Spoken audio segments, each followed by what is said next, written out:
오늘 말씀의 제목은 복음에 미친 사람, 복음에 미친 사람이라는 제목으로 하나님 말씀 선포하겠습니다. 우리가 일상에서 미쳤다는 말을 좀 자주 하잖아요. 이 미쳤다는 말이 부정적인 도 있지만 긍정적인 도 있습니다. 한 곳에 딱 꽂히고 내 열정을 다해서 인생을 바칠 때 우리가 미쳤다, 제정신 아니다 라는 말을 하죠. 우리 하는 사랑의 교회를 개척했던 오카노 목사님이 제자화에 대해서 나는 광인이다 했거든요. 광인. 그러니까 미쳤다는 거잖아요. 그처럼 우리가 한 일대, 한 사명에 자신의 인생을 바쳤을 때 우리는 미쳤다고 합니다. 복음에 미쳤다라는 것은 복음을 위해서 자신의 인생과 운명을 바쳤다는 것이죠. 사도 바울은 복음에 미친 사람입니다. 이 본문을 보니까 유대 땅에 신임 총독 베스도가 파견되어 왔습니다. 근데 그때에 2년 동안 사도 바울은 감옥에 갇혀 있었어요. 그래서 베스도 총독이 바울에게 자신을 변증할 수 있는 기회를 줍니다. 사도 바울이 그 앞에 서서 자신을 변증하는 것이 아니라 예수 그리스도의 죽음과 부활에 대해서 복음을 전하기 시작합니다. 그 복음을 듣던 이 총독 베스도가 아주 충격을 받아요. 그리고 이렇게 큰 소리로 외칩니다. 24절 말씀이죠. 함께 읽습니다. 베스도가 큰 소리로 바울아 네가 미쳤구나. 네가 학문이 널 미치게 하였구나 라고 합니다. 여기 보니까 작은 소리가 아니라 너무 충격을 받아서 야, 이 미친놈아 너 제정신이 아니야 라고 막 외쳤던 거예요. 왜 이성적인 이 베스도는 바울의 말을 듣고 미쳤다고 했을까? 왜냐하면 바울이 너무도 이상한 소리를 하는 거예요. 자기 상식에 맞지 않는 소리를 하는 거예요. 몇 년 전에 골고다에서 십자가에서 죽은 예수가 그리스도라는 것을 전했기 때문에 그랬죠. 게다가 십자가에 달린 그 그리스도가 바로 하나님의 아들이셨고 또 그분이 사흘 만에 부활하셨다는 것을 외치니까 이건 도저히 이해할 수도 없는 거 상식적이지 않기 때문에 베스도는 너는 미쳤다라고 말합니다. 그 당시 대부분의 사람들은 유대인들은 기적을 좋아했어요. 기적이 있는 곳에 하나님의 계시가 있고 하나님이 있다고 생각했습니다. 그래서 많은 사람들이 기적을 쫓아서 따라다녔어요. 그리스 사람은 지혜, 똑똑함, 아주 똑똑하고 지혜 있는 사람이 있으면 그 사람들을 추종했습니다. 근데 그 당시 십자가는 저주의 상징이었고 죽음의 상징이었고 누구도 너무 혐오스러워서 끔찍해서 바라보기조차 쉽지 않은 것이었습니다. 그런데 이 바울은 그 누구도 보고 싶지 않고 껄직한 그 십자가가 하나님의 구원의 능력이고 지혜라고 외쳤던 거예요. 십자가의 복음이 바울을 완전히 미치게 한 것이죠. 세상의 시각을 보면 사도 바울은 복음 때문에 인생을 망친 사람입니다. 왜냐하면 복음 때문에 그의 스펙과 명성과 권력을 다 잃어버렸어요. 하지만 하나님의 시각으로 보면 사도 바울은 신약성경 27권 중에 13권을 기록하였고 그리고 많은 12명의 사도들 중에 가장 존경받는 사도가 되었습니다. 오늘 본문 말씀은 가이사에 있는 로마 총독부에서 일어난 일입니다. 여기 말씀 보니까 헤롯의 증손자였던 아그리빠 왕과 신임 총독 베스터와 그 주변에 있는 귀족들이 앞에서 바울이 재판을 받고 있는 거예요. 상상을 해보십시오. 이 재판에 따라서 자신의 운명이 좌지우지되는 그런 순간에 바울은 자신을 변호하지 않고 바로 복음을 증거하는 기회로 삼고 있었던 거예요. 도대체 사도 바울은 어떻게 이런 열정적인 복음의 삶이 되었을까? 함께 있습니다. 우리는 하나님의 비전에 순종함으로 복음의 삶이 되는 겁니다. 아멘. 우리가 복음의 사람이 되기 위해서는 먼저 하나님의 놀라운 비전, 환상을 경험해야 봐야 복음의 사람이 될 수가 있어요. 우리 9절 말씀 함께 있습니다. 그러므로 아그리빠 임금님 난 하늘로부터 받은 환상을 거역하지 않고 했어요. 환상을 봤대요. 예수 그리스도를 만나기 전에 바울은 그리스도에 대한 아주 분노와 아주 혈기가 가득했던 사람이에요. 율법에 흠이 없던 바울은 그리스도를 잡아 죽이는 것이 하나님의 뜻이라고 착각하며 살았습니다. 바울은 그리스도를 잡기 위해서 예루살렘뿐만 아니라 저 위에 있는 시리아의 수도 다마스쿠스까지 말을 타고 달려갔어요. 그 다마스쿠스 가는 도중에 강한 빛을 부활하신 예수 그리스도를 만나게 됩니다.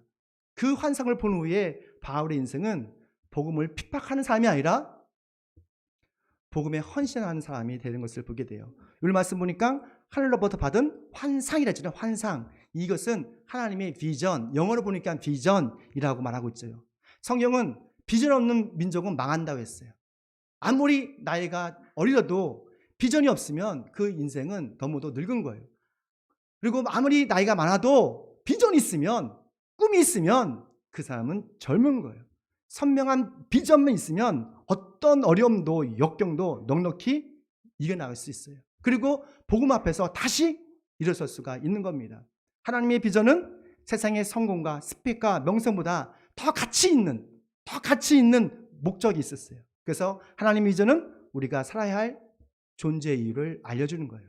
그러면 부활하신 예수님이 바울에게 보여준 그 비전은 무엇일까요? 우리 사도행전 26장 18절에 그게 있습니다. 이것은 그들의 눈을 열어 주어서 그들의 어둠에서 빛으로 돌아서고 사탄의 세력에서 하나님께 돌아오게 하며 또 그들이 죄사함을 받아서 나에 대한 믿음으로 거룩하게 된 사람들 가운데 들게 하려는 것이다. 아멘. 그러니까 하나님의 비전, 또 하나님의 목적을 바울을 통해서 또 우리를 통해서 모든 사람들, 유대 사람이나 이방 사람에 상관없이 닫힌 눈을 열어주는 거예요. 그리고 어둠에서 빛으로 인도하고 사탄의 세력에서 하나님의 권능으로 인도하는 겁니다. 또한 죄와 죄책하며 살아가는 그런 많은 사람들에게 자유함을 주고 하나님의 자유로 살게 하는 것이 바로 바울이 받았던 비전이었어요. 사람이 눈과 귀가 있지만 사실은 모든 것을 보는 게 아니더라고요.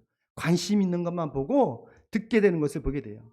예전에, 지금도 그렇지만 우리 아내하고 이렇게 드라이브로 가면 저는 참 교회가 참 많이 보여요. 교회, 시골 가도 교회, 어디 가도 교회, 그러니까 교회만 보여요. 또 우리 아내는 어떻게 그 복음서를 잘 찾는지 복음서만 찾아요. 복음서만. 다른 건 못 봐요. 왜 그렇습니까? 관심이 있기 때문에. 근데 관심 없는 것을 사람은 보지 못해요. 눈도 있지만 귀도 있지만 듣지 못하고 보지 못해요. 우리 대부분의 사람들이 하나님에 대한 관심이 없어요. 복음에 대한 관심이 없어요. 그렇기 때문에 우리가 하나님의 말씀을 들어도, 음성을 들어도 이게 들려지지 않고 보여지지 않은 거예요. 우리 향한 하나님의 비전은 어둠 세상에 갇혀있는 사람들에게 뭐 하는 거예요? 복음의 빛을 전하는 거예요. 그리고 어둠에서 빛으로 돌아가게 하고 사탄의 세력에서 하나님의 본능으로, 능력으로 경영케 하고, 그리고 죄를 용서받아서 거룩한 하나님의 자라게 하는 것, 이것이 바로 우리 향한 하나님의 비전입니다. 쉽게 말하면 복음의 전도자가 되라는 거예요. 그리스도의 대사가 되라는 거예요. 정말 저와 여러분이 그리스도의 대사로서 복음의 전도자로 살아가길 축원합니다. 이런 하나님의 비전은 정말 사도 바울에게만 주신 것이 아닙니다. 지금 말씀을 듣는 저와 여러분에게도 주셨어요. 우리 사도행전 1장 8절 말씀 있습니다.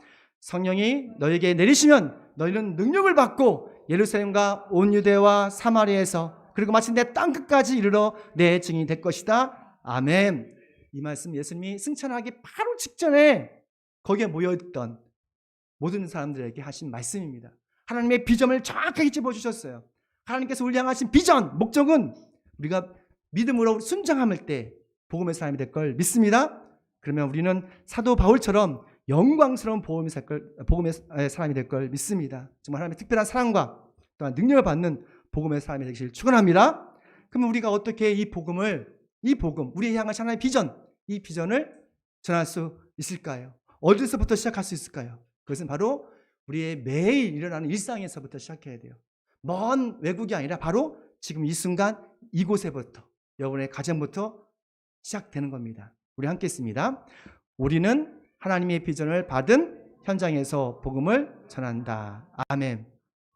여러분, 하나님의 비전을 받은 그 장소에서, 그곳에서 복음을 전도하는 거예요. 율법에 흠이 없고 열정적인 바울은 다마스쿠스 가는 도중에 빛으로 오신 예수 그리스도를 만났습니다. 그때의 그 빛이 너무 강렬해서 눈이 확 실명이 됐어요. 우리가 차를 운전하다가도 보면 빛이 너무 강력하면 눈이 살짝 안 보이잖아요. 그것처럼 우리 바울은 눈이 확 멀어버렸어요. 그때 부활하신 예수님께서 아나니아라는 제자들에게 말씀하셨어요. 너 바울이 눈이 멀었어. 가서 그에게 안수 기도를 해. 그러면 바울이 눈이 열릴 거야 라고 말했습니다. 그러자 아나니아는 가고 싶지 않았어요. 왜냐하면 사도 바울이 어떤 인간인지 알았거든요. 매일 예수 믿는 사람 핍박하고 감옥에 가두고 심지어는 죽이기까지 하는 그런 나쁜 사람이었거든요. 가기 싫어요. 가고 싶지 않아요. 그때에 예수님께서 그는 내가 특별히 선택한 이방 사람들에게 를 위해서 선택한 나의 그릇이다라고 말씀하셨어요. 그래서 아나니아는 바울에게 찾아갑니다. 바울이 웅크리가 앉아서 금식하고 있었어요. 3일 내내 굶고 있었어요. 눈도 보이지 않고 절망 가운데 아주 혼돈 가운데 있었어요. 더 이상 살고 싶지 않았어요. 그때 바울에게 기도를 합니다. 안수 기도를 하죠. 놀랍게도 그 기도를 받고 그가 성령의 충만을 받고 그 눈에서 비늘 같은 것이 떨어지면서 눈이 보이게 됐어요. 그리고 그 자리에서 내가 예수님을 주로 고백합니다라는 세를 받습니다. 근데 놀라운 것은 세례 받자마자 그는 종교의 중심지였던 예루살렘으로 가지 않고 그 다마스쿠스에서 복음을, 그 자리에서 현장에서 복음을 증거합니다. 우리 20절 말씀입니다. 먼저 다마스쿠스와 예루살렘에 있는 사람들에게 회개하고 하나님께 돌아와서 회개 합당 일을 하라고 전하였습니다. 아멘. 바울 하나님의 비전을 받은 그 다마스쿠스에서 복음을 전하기 시작했어요. 바울에게 다마스쿠스는 그리스도를 잡아 죽이는 살인의 장소였지만 하나님께서는 바울의 마음을 확 변화시켜 주셔서 복음의 장소로 바꿔 버리셨어요. 사울 바울의 변화는 다마스쿠스에 놀라운 부흥을 가져오는 것을 보게 됩니다. 그러면 우리에게 복음을 전해야 할 장소는 어디일까? 그것은 바로 여러분의 가장 가까이 있는 바로 일상입니다. 일상. 우리의 일상이 바로 복음을 전하는 장소예요. 우리가 매일 살아가는 가정이 있잖아요. 그리고 매일 아침마다 직장 같지 않습니까? 그 직장이 바로 복음의 장소입니다. 그리고 우리가 함께 살아가는 이 공동체, 이 대한민국이 바로 어떻게 보면 복음의 선교지라는 것을 보게 돼요. 너희가 성경에 보면 너희가 먹든지 마시든지 무엇을 하든지 하나님의 영광을 위해서 살라고 말씀하시잖아요. 그것은 바로 복음을 전하는 삶을 살라는 거예요. 나의 어떤 큰 성공을 이루어서 하나님께 영광 돌리는 그것이 아니에요. 사실은 복음을 위해서 복음을 전하다가 하나님께 영광 돌리라는 거예요. 우리는 어떻게 복음을 전할 수 있습니까? 우리는 교회에서 배운 많은 성경 지식으로 복음을 전할 수도 있어요. 사역을 가지고 전할 수 있어요. 우리 말과 행동으로도 우리가 복음을 전할 수가 있어요. 우리가 다양한 방법으로 복음을 전할 수 있다고요. 제가 화요일날 목요일마다 청수 풋살구장에서 운동을 합니다. 어떤 50대 권사님이 50대의 건강을 유지 않으면 건강을 유지해야 건강하게 죽는다고 해서 지금부터 열심히 건강을 위해서 건강하게 죽기 위해서 운동을 하고 있습니다. 몸매가 좀 좋아지는 것 같지 않습니까? 근데 목요일날 풋살장에 갔는데 거기 안에 그 초등학생들이 공을 차고 있더라고요. 저 축구장 구석에서. 근데 그 안에 목사님들하고 청년들, 뭐 중고등학생들이 아주 신나가지고 막 차고 있는 거예요. 근데 구석에 좀 마음이 좀 아이들 보니까 찡한 마음이 드는 거예요. 아유, 미련해가지고 구석에서 공놀이 하고 있으니까 그 안에서는 용기 같은 애들이 막 펄펄 날리고 있고 막 목사님들 뛰어있고 키시적대고. 근데 60대 된 목사님이 좀 꼰대 같은 목사님이 있어요. 그 공이 그게 아이들이 툭툭 차다가 안으로 들어왔어요. 그러니까 야단을 치시더라고요. 야 이놈아, 질서를 지켜야 될 거 아닌겨? 질서를 지켜야지. 공을 너희들 구석에서 들어. 경상도 분이죠. 왜 그러는겨? 넌 질서를 몰라? 막 야단 쳐요. 그래서 너무 민망했어요. 그래서 나는 나도 찰까 말까 죄책감이 들었는데 에라 모르겠다 들어가서 열심히 찼습니다. 한 40분 열심히 차고 쫙 빼고 열심히 운동했어요. 근데 그 옆에 치면서 그래도 옆에 있는 아이한테 중학교 같이 찼던 아이들에게 전도를 했어요. 예수님을 믿으라고 오늘 설교하기 위해서 전도를 했습니다. 전도하고 또 예수 믿니? 안 믿는데 그럼 교회 다니면서 예수 믿어 이렇게 얘기를 했는데 복음의 장소는 우리 매일 일어나는 일상입니다. 기회가 있든 없든 간에 기회가 있는 대로 뭐 해야 돼요? 복음을 전해야 돼요. 근데 사실 그 목사님 바라보면서 너무 꼰대같이 하면 안 되겠다는 생각이 들더라고요. 그렇지 않습니까? 복음을 전하기 위해서 좀 남에게 뭐 해야 돼요? 배려해야 돼요. 복음을 전하기 위해서 좀 친절하십시오. 복음을 전하기 위해서 여러분 건강하셔야 됩니다. 복음을 전하기 위해서 직업도 잘 선택하셔야 돼요. 그러면 하나님의 놀라운 도움을 받게 될 것입니다. 마지막입니다. 함께 했습니다.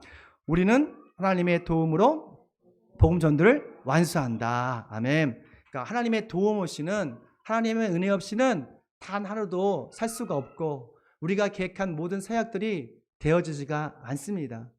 하나님은 복음을 전하는 모든 사람들에게 항상 함께 하십니다. 지금 우리와 함께 하십니다. 믿으시죠? 주님께서 우리 예배 가운데 임재하시고 또 떠드는 우리 새벽에게도 함께 하시고 다 함께 하실 걸 믿습니다. 주님과 동행하지만 복음 전도자는 복음 때문에 많은 역경과 불편한 생활을 할 수밖에 없어요. 왜냐하면 악한 마귀가 복음 전도자들에게를 아주 다양한 방법으로 모욕도 하고 방해도 하고 심지어는 다치게도 합니다. 그래서 하나님의 도움이 있어야 돼요. 하나님의 도우심을 여러분 받으셔야 됩니다. 22절입니다. 그러나 내가 이날까지 하나님의 도우심을 받아서 낮은 사람에게나 높은 사람에게나 이렇게 서서 증언하고 있는데, 아멘. 여러분, 사도 바울은 가는 곳곳마다 성령이 충만해서 엄청난 기적과 표적을 전했어요. 그리고 복음도 아주 강렬하게 전했습니다. 바울이 가는 곳마다 예수님처럼 성령의 역사가 일어났어요. 기도하면 귀신이 떠나고, 기도하면 지체 장애자들이 일어나고, 심지어는 손수건을 만져도 병이 치료되는 놀라운 역사가 일어났습니다. 그리고 많은 사람들이 예수를 믿고 주님께 돌아왔어요. 그런데 반면에 사도 바울은 복음 때문에 너무 많은 삶의 고통과 역경과 슬픔을 경험했어요. 고린도전서 11장을 읽어보면, 고린도 후서 11장을 읽어보면 마흔에 한 대 빠진 매를 5번에 맞았대요. 죽다 살아났겠죠. 그리고 채찍 있지 않습니까? 채찍을 3번이나 맞았대요. 돌로 너무 두게 맞아가지고 이게 기절해가지고 죽을 뻔한 적도 1번이고, 배로 선교하다가 배가 파산해가지고 죽을 뻔한 적도 3번이었다 합니다. 어떻게 보면 바울의 라떼를 들어봤어요. 라떼 그런 표현이잖아요. 라떼는 이 정도 고난 당했어. 근데 전 이 말씀을 읽으면서 깨닫는 점이 있어요. 사도 바울의 간증과 우리의 간증이 너무 달라요. 대부분의 교회에서 하는 대부분의 그리스도인의 간증은 예수 믿고 건강해졌어요. 예수 믿고 성공했어요. 예수 믿었던 우리 자녀가 잘 되네. 이런 자기 자랑이 너무 많아요. 근데 바울은 복음 때문에 죽을 뻔했어요. 복음 때문에 재산 다 잃었어요. 복음 때문에 투둑에 맞다가 아주 피 흘려가지고 이가 깨졌어요. 예수 믿고 잃은 것을 자랑해요. 대부분의 사람들은 예수 믿고 잘한 걸 자랑하지만 바울은 예수 믿고 잃은 걸 자랑해요. 여기서 주는 메시지가 너무 다른 거예요. 어떻게 사도 바울은 이 복음 때문에 자신의 약점과 고난을 자랑할 수 있었을까? 복음 때문에 받은 상처는 영원한 그리스도의 흔적이라는 것을 알았기 때문에 그래요. 복음 때문에 받은 그리스도의 흔적은 하늘나라에서 영원히 별처럼 빛날 것을 믿었기 때문에 그래요. 이런 믿음이 없이는 자식의 고난받은 거, 예수 믿고 내가 잃어버린 것을 자랑할 수가 없어요. 여러분, 예수 믿고 잃어버린 것이 많습니까? 제가 보기에는 예수 믿고 얻은 게 너무 많은 것 같아요. 너무 많이 얻었어요. 현대인들이. 저도 그렇고요. 마태복음 14장에 보면요, 예수님께서 부자 청년에게 복음을 전했지만 그 부자 청년이 돈이 너무 많아가지고 예수님 말씀에 불순종합니다. 그리고 예수님을 떠나가죠. 그때 예수님께서 하신 유명한 말씀 있죠. 부자가 하나님의 나라에 들어가는 것보다 낙타가 바늘기로 지나가는 것이 더 쉽다라는 유명한 말씀을 하셨습니다. 그래서 옆에 있던 베드로가 말합니다. 예수님, 우리는 예수님을 따라가기 위해서 모든 것을 다 내려놓고 버렸습니다. 우리의 어떤 것이 있어요? 라고 하시자 예수님께서 이렇게 말씀하셨어요. 마가복음 10장 29절 읽습니다. 나를 위하여 또 복음을 위하여 집이나 형제나 자매나 어머니나 아버지나 자녀나 논밭을 버린 사람은 지금 이 세상에서 박해를 받겠지만 집과 형제, 자매와 논밭을 100배나 받을 것이고 오는 세상에서는 영원한 생명을 받을 것이다. 아멘. 여러분, 이것을 믿습니까? 아멘. 믿습니다. 우리 생각으로 믿는데요. 예수님을 복음에 헌신한 사람은 몇 배로? 100배의 보상이 있고 영원한 생명을 받는데요. 사도 바울은 누구보다도 이 복음의 영광을 알았던 거예요. 이 복음의 영광을 깨닫다는 거예요. 하나님의 비전을 통해서 이것을 알았던 것이죠. 그런 복음 때문에 겪는 현재의 고난은 장차 우리가 받을 영광을 비교할 수 없다는 것을 알았어요.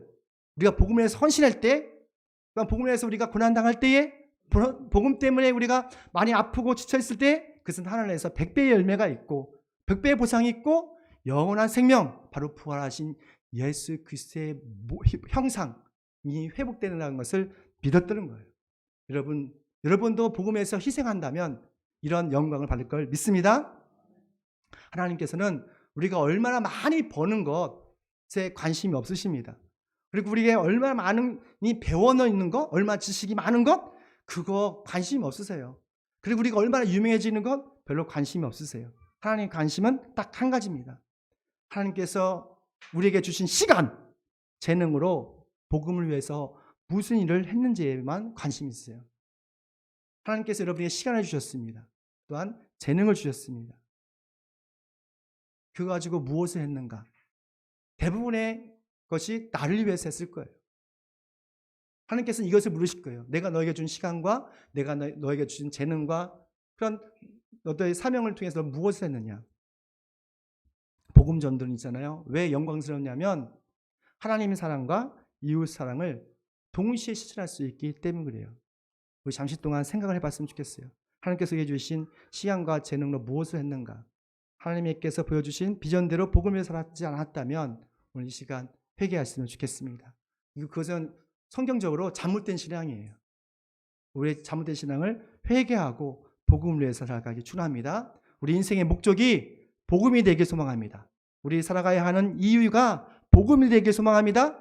그래서 사도 바울처럼 복음 때문에 받은 상처와 아픔과 역경조차로 자랑하고 감사하는 복음의 삶이 되시길 축원합니다. 마지막 읽고 마치겠습니다. 갈라디아서 6장 17절 시작. 이제부터는 아무도 나를 비립히지 마십시오. 난 내 몸에 예수의 상처 자국을 지니고 다닙니다. 아멘. 기도하겠습니다. 복음의 빛을 온 세상에 비추시기 원하시는 하나님을 찬양합니다. 우리에게 하나님의 비전을 순종함을 통해서 복음의 사람이 되게 하여 주시옵고 우리의 일상이 복음의 현장이고 복음의 전하는 장소임을 깨닫고 우리의 작은 배려와 친절을 통해서 죄는 많은 사람들에게 복음을 전할 수 있는 그런 복음의 사람들에게 도와 주시옵소서. 또한 복음 때문에 고난받고 복음 때문에 잃어버리고 건강 잃고 또 재산 잃고 이것을 자랑할 수 있는 복음의 사람들에게 도와 주시옵소서. 예수님의 이름으로 기도드립니다.